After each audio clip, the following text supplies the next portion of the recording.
Hi everybody, it's Hannah Studley from the Mind Body Institute, and today I'm going to use the analogy about the lobster. So you may have heard this one before. I was in a class yesterday and my friend was teaching and she was using this as an illustration of stress.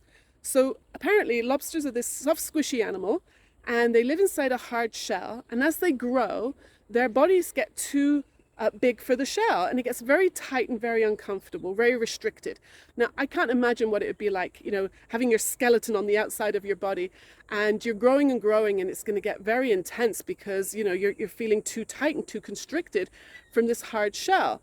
So apparently what the lobster does, he crawls off under a rock somewhere and he discards the shell and then he grows a new one, and when it's strong enough, he comes out to play with all his lobster friends again, right? So this is an analogy for stress, that that we can feel the pressure of it. So I went home and later I was watching a very short video by a famous psychiatrist. His name's Dr. Rabbi Avraham Tursky. Yes, that's right. He's a rabbi and a psychiatrist. And he was using this same analogy and he went a little bit further. And he was saying how when the shell gets too tight for the lobster and he runs away and takes it off, that's like us running to the doctor.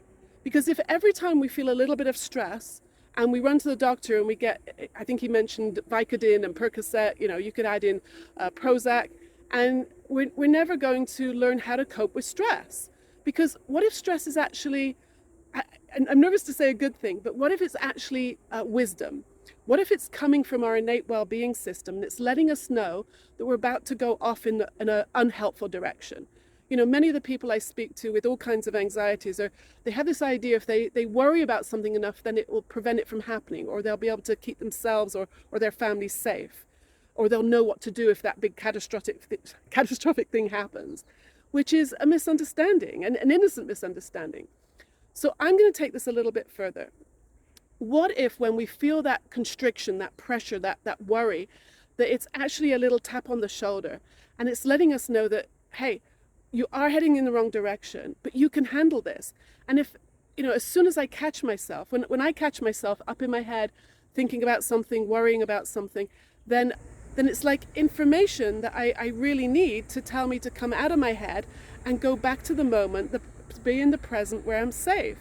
Because no amount of worrying, not only can it not change the future, but it can actually make you sick. And so that's why a lot of people I speak to who are worrying all the time and feeling that stress in their bodies as chronic pain. Some people it starts becoming addictions, other people it's ruining relationships or businesses.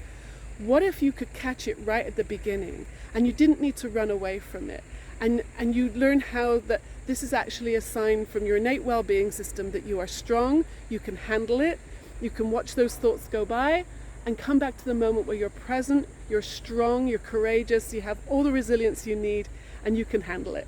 So I hope that was helpful. If you need any more information, let me know. I'd love to go into this deeper with you. Take care, and I'll speak to you soon. Bye.